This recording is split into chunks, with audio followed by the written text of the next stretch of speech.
कथेची सामुग्री देहाबा सानावरी देहाबा सानावरी देहाबा सानावरी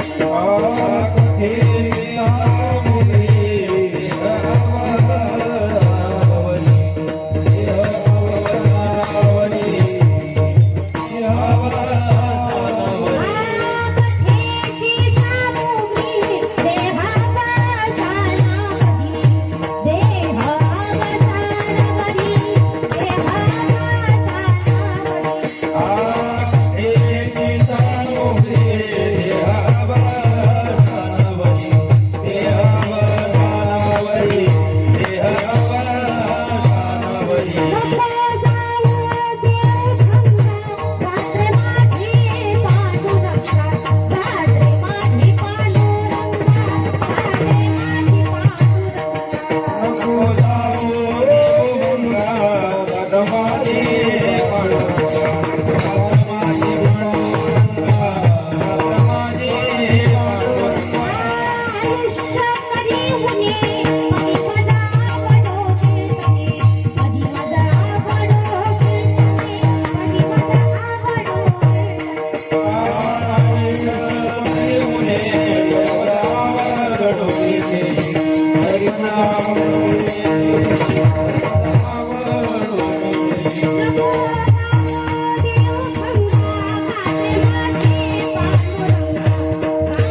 कथेची सामग्री कथेची सामग्री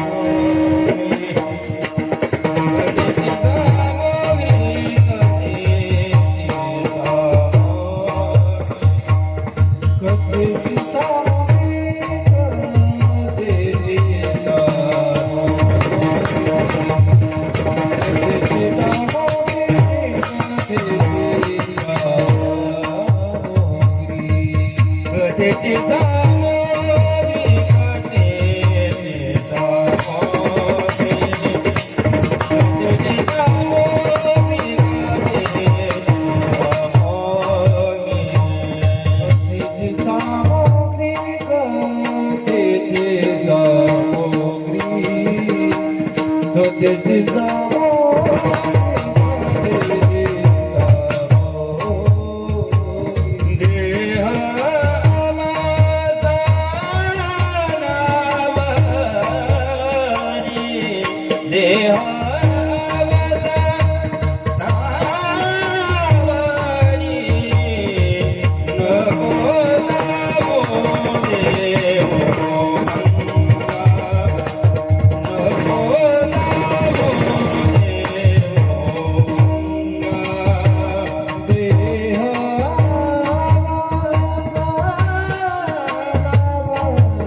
कथेची सामुग्री देहावसानावरी नको जाऊ देऊ भंगा गात्रे माझी पांडुरंगा आयुष्य करी उने परी माझा बडो कीर्तने नको जाऊ देऊ भंगा गात्रे माझी पांडुरंगा तुका म्हणे हानी या वेगळी मनानानी नको जाऊ देऊ भंगा गात्रे माझी पांडुरंगा विठ्ठल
कथेची सामुग्री देहावसानावरी नको जाऊ देऊ भंगा गात्रे माझी पांडुरंगा महायोग पीठे तटे भीमरथं धरम पुंडरीकाय दातुं मुनीन्द्रै समागत्य तिष्ठन्तमानन्दकन्दं परब्रह्मलिङ्गं भजे पांडुरङ्गं पांडुरंगा करू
Thank you.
पाठविता महापुण्य राशी नमस्कार माझा श्री सद्गुरु ज्ञानेश्वरासी.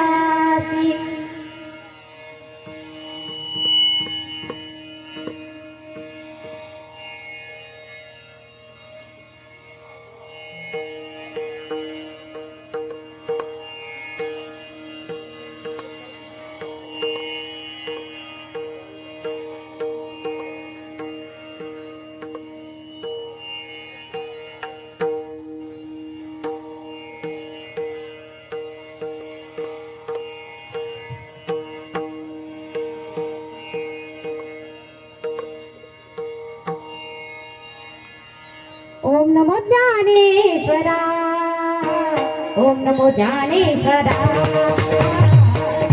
नमो ज्ञानेश्वरा, ओम नमो ज्ञानेश्वरा.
मस्तक हे पायावरी या वारकरी संतांच्या कथेची सामुग्री देहावसानावरी नको जाऊ देऊ भंगा गात्री माझी पांडुरंगा विठ्ठल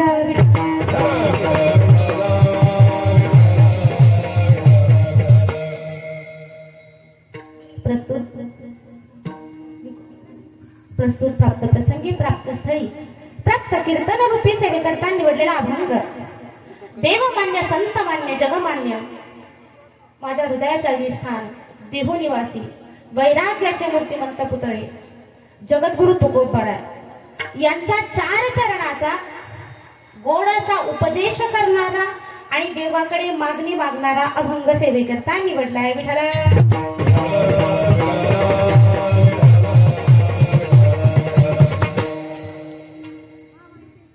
सेवा सुरुवात करण्या अगोदर अल्पसा हा परिहार गरजेचा तो असा की आपल्या आयुष्यातील काही वेळ त्यांनी खर्च केला भगवंताच्या भक्तीत भगवंताची तीर्थक्षेत्र पाहण्यासाठी.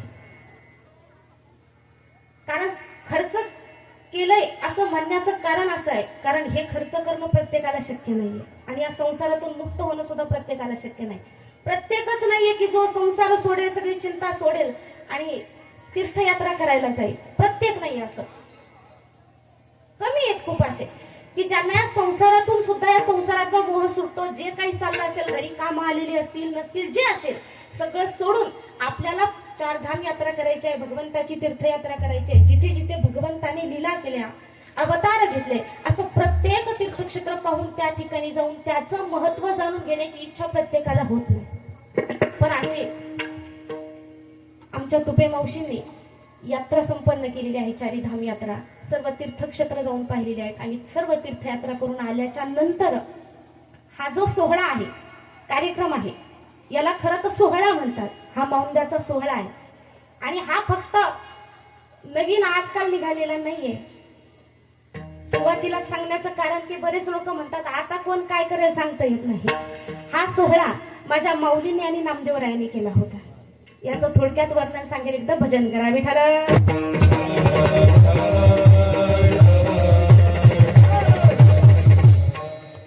माझे नामदेवराय ज्ञानोबारायांना घेऊन तीर्थयात्रेला गेले होते आणि तीर्थयात्रा भ्रमण करत करत अनेक तीर्थक्षेत्रांना भेट देत ज्यावेळेला ते परत आले त्यावेळेला नामदेवरायांनी आणि माऊलींनी सर्व संत, सर्व जन लोक एकत्र करून केलेला हा मौंद्याचा कार्यक्रम आहे.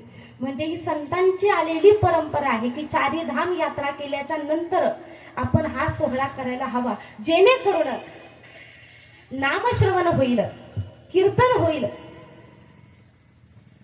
आणि याद्वारे कोणाच्या तरी कानावर हे चार शब्द पडतील. त्या ऐकणाऱ्याचा उद्धार आहे, ते करून घेणाऱ्याचा उद्धार आहे आणि या माध्यमातून सर्वात मोठं कार्य होतं ते अन्नदानाचं आणि हे सर्वात मोठं पुण्य आहे. अन्नदान हे सर्वात श्रेष्ठ दान आहे. म्हणून याद्वारे अन्नदान, नामदान असं खूप मोठं दान या ठिकाणी होतंय. म्हणून तुपे परिवाराचे आभार मानून मी जास्त वेळ न घेता सेवेला सुरुवात करेल. विठ्ठल.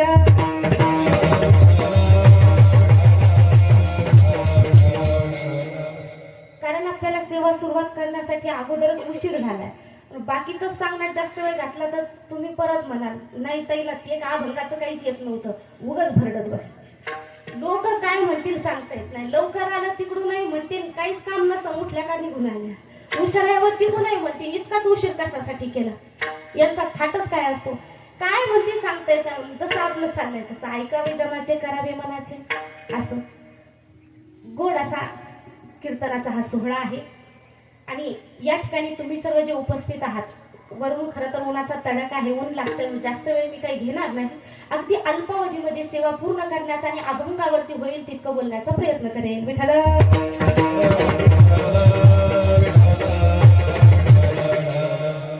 या अभंगामध्ये तुकोबाराय सांगतात बाबांनो आपण भजन करावं, भक्ती करावी, पण ती कधी करावी, किती वेळेत करावी, एक थोडक्यात आपल्याला सांगतात. कारण हे कळणं गरजेचं आहे की आपण भक्ती कधी करावी. कारण होतं काय की ज्या वेळेला एखादं लहान बाळ आहे आणि त्या बाळाला ज्यावेळेस आपण सांगतो बाळा भजन कर, आम्हाला नाद असतो आहे. मग कुठेही कीर्तनाला गेलो, भजनाला गेलो, एखादं लेकरू पळत आलं की बाळा म्हण रे रामकृष्ण हरी, म्हणजे बाळा विठ्ठल विठ्ठल. मग त्याच्या आईनं म्हणावं, आजोबानं म्हणावं, आजीनं म्हणावं, ताई जाऊ द्या ना, पुढं भजनच करायचंय ना. आता काय वय आहे का? आता तर खेळण्या बागडण्याचं वय आहे. तेच बाळ ज्यावेळेस तरुणपणामध्ये जातं त्यावेळेस त्या बाळाला म्हटलं दादा आता भजन करता येईल, आता भजन कर, चला आमच्यासोबत वारीला. आता षष्टीची वारी आली आहे, नाथषष्टी आलेली आहे. जाऊ द्या ताई, शाळेचं शिक्षण करायचं, मजा करायची, हे काय वय आहे का टाळ कुठत बसायचं. हळूहळू मुलं होतात. मग नाही ताई आता लेकरं आहेत लहान लहान, त्यांचं जरा पाहावं लागेल, खाणं पिणं सगळ्या गोष्टी पाहाव्या लागतात, नाही जमायचं ताई. ती मोठी होतात, लग्नही होतात त्या लेकरांच्या. आता नाही, आमच्याशिवाय नातू राहतच नाही. आणि तुम्ही गेल्यावरती राहील का? कोणाचं काय जाणार. पण तरी सुद्धा अगदी म्हातारे झाले आणि ज्या वेळेला मुलं सांभाळत नाही, लेकीकडे जाता येत नाही, 2 दिवस गेल्यानंतर लेक सुद्धा म्हणते आई आता घरी कधी जाणार. तिसऱ्या दिवशी मुलं सांभाळत नाही. अशा वेळेला काय करायचं? मग आमच्याकडे येतात, ताई षष्टीला कधी जायचंय, मुक्कामी येऊ का तुमच्याकडे? कसं आहे लवकर येणं व्हायचं नाही.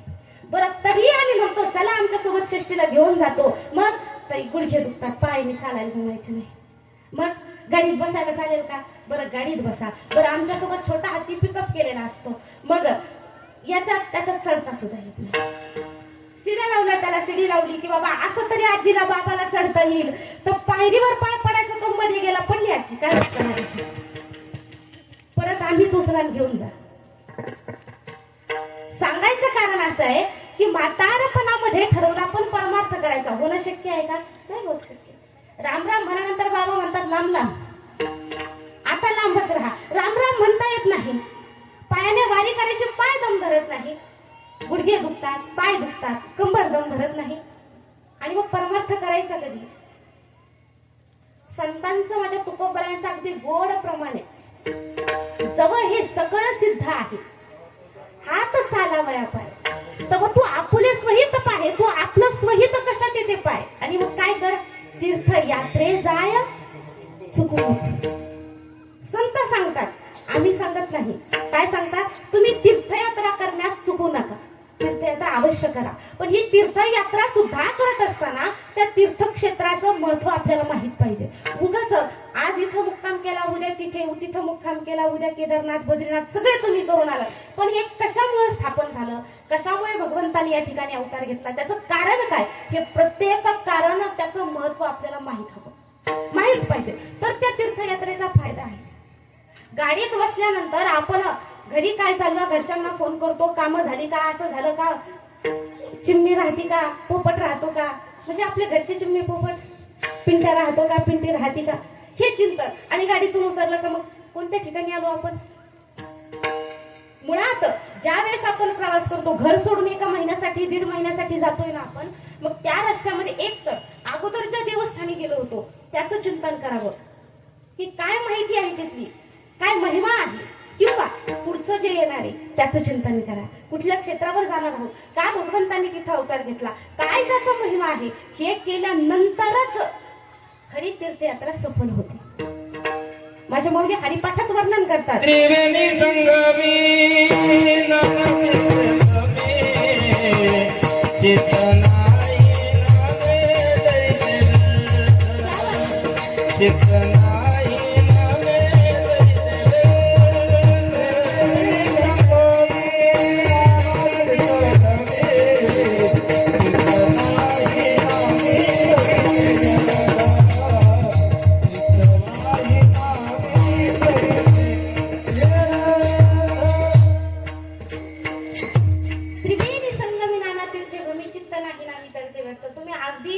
कुठेही गेलात, कितीही तीर्थ केले, त्रिवेणी संगमावर गेला, स्नान केलं, काही केलं, पण तुमचं चित्त ठिकाणावर नसेल, भगवत चरणामध्ये नसेल, भगवंताच्या भजनामध्ये नसेल, तर त्याचा उपयोग होत नाही. कितीही तीर्थयात्रा केल्या तरी, कितीही भजन केलं तरी, कितीही गंगेमध्ये स्नान केलं तरी काही उपयोग होत नाही. त्यासाठी चित्त ठिकाणावर लागतं. आणि मग ही तीर्थयात्रा करायची कशी करायची? मौली सांगतात, तीर्थव्रताने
वायाची उपाधी करीशी जाणार.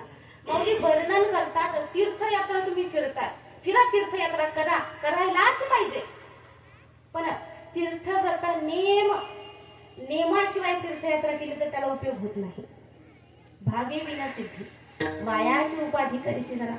त्या सिद्धीमध्ये, त्या तीर्थयात्रेमध्ये, त्या भगवत भक्तीमध्ये, भजनामध्ये भाव नसेल, नेम नसेल तर त्याचा काहीच उपयोग होत नाही.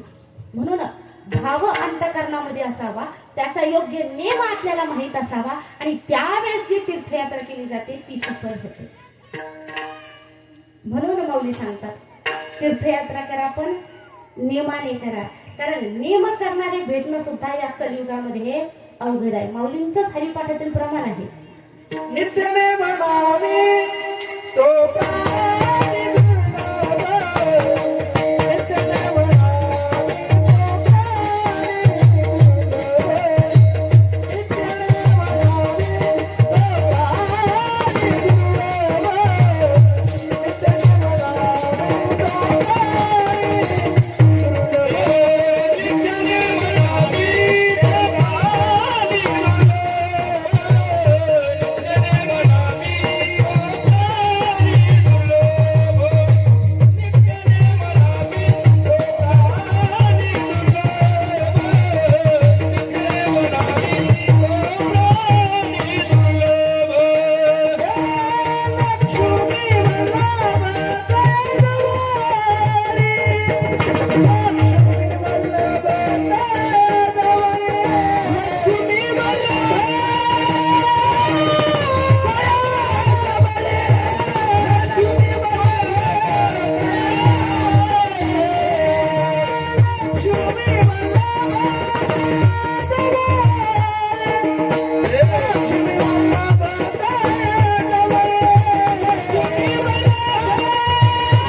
तो प्राणी नित्य नेमाना ते प्राणी दुर्लभ. नित्य नियम करतील ते प्राणी म्हणजेच मनुष्य दुर्लभ आहेत, ते सापडत नाहीत. नेमाला खूप महत्व आहे. या परमार्थामध्ये खूप म्हणण्यापेक्षा सर्वात जास्त महत्व कशाला करते नेमाला. मी बोललेलं तुम्हाला क्लिअर ऐकू येतंय का? समजतंय का? अवरून चाललंय? समजतंय ना? आवाज तुमच्यापर्यंत व्यवस्थित पोहोचतोय का असं मला विचारायचं. समोर समोर सांगा मला. पाठीमागच्याला जागा नाही.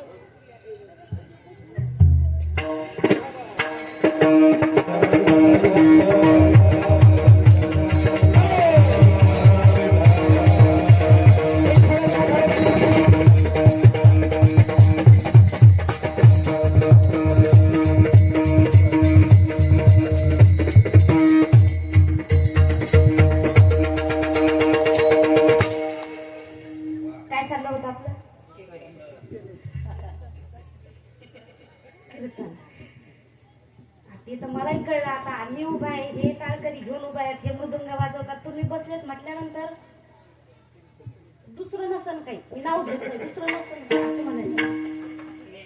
कीर्तनात सुरू होतं. कीर्तनात काय सुरू होतं असं मला विचारायचं होतं. नित्यनेम सुरू होता. वा, नित्यनेम सुरू होता.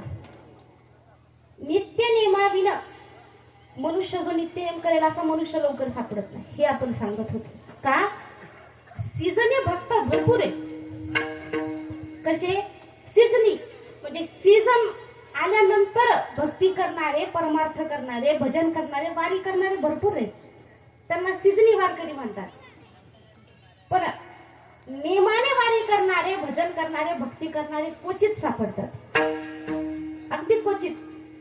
एका हाताची जेवढी बोट आहेत तेवढी सुद्धा सापडणं मुश्किल आहे या जगामध्ये. तसं जर असतं, सगळे जर नित्यनेमाने असते तर कोणीच इथं जन्मलंच नसता. तो भगवंताला प्राप्त झाला असता. कारण जो नित्यनेम करतो त्याच्याजवळ लक्ष्मी वल्लभ सतत आहे ना, तो भगवंत त्याच्या जवळ आहे. जो नेमाने भगवंताची भक्ती करतो, भजन करतो, तीर्थयात्रा, कोणतीही गोष्ट जो नेमाने करतो. नेमाचे दोन अर्थ येतात. एक नेम त्याला म्हणतात जो आपण घरी जी आपली नेहमीची दिनचर्या आहे, या दिनचर्येमध्ये न चुकता केली जाणारी एखादी गोष्ट, तो एक नेम. आणि काही गोष्ट झाली करायची असेल, एखादा होम असेल, यज्ञ असेल, कार्यक्रम असेल, तीर्थयात्रा असेल, तर त्याच्यासाठी सुद्धा काही नियम असतात. नियम, हे नियम वेगळे. त्या नियमाने तीर्थयात्रा करणारा सुद्धा मुश्किल आहे, सापडणं अवघड आहे. आणि नेम सतत करणारा सुद्धा अवघड आहे. दोघंही अवघड आहेत सापडणं. पण सांगू, नेमाला इतकं महत्व आहे.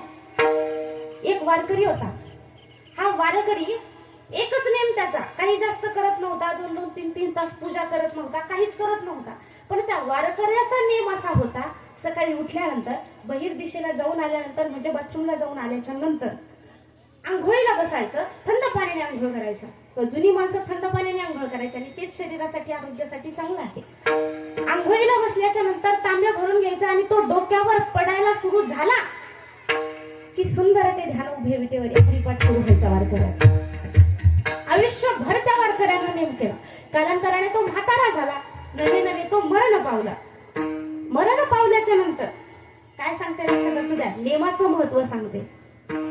मरण पावल्याच्या नंतर ज्या वेळेस मेल्यानंतर सुद्धा शेवटची आंघोळ घातली जाते.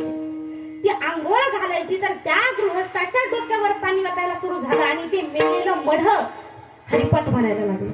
हे नेमाला महत्व आहे. म्हणून नेम माणसाने जीवनामध्ये करत असावं सतत, नियमानं.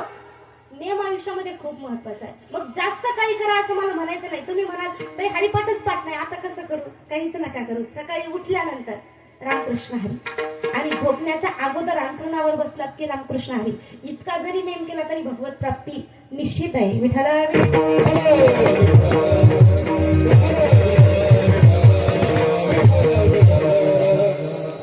सांगण्याचं तात्पर्य इतकं आहे की कुठलीही गोष्ट झाली तर ती नेमाने आणि नियमानेच करावी. मग तीर्थयात्रा करायची ती सुद्धा नियमानेच करावी.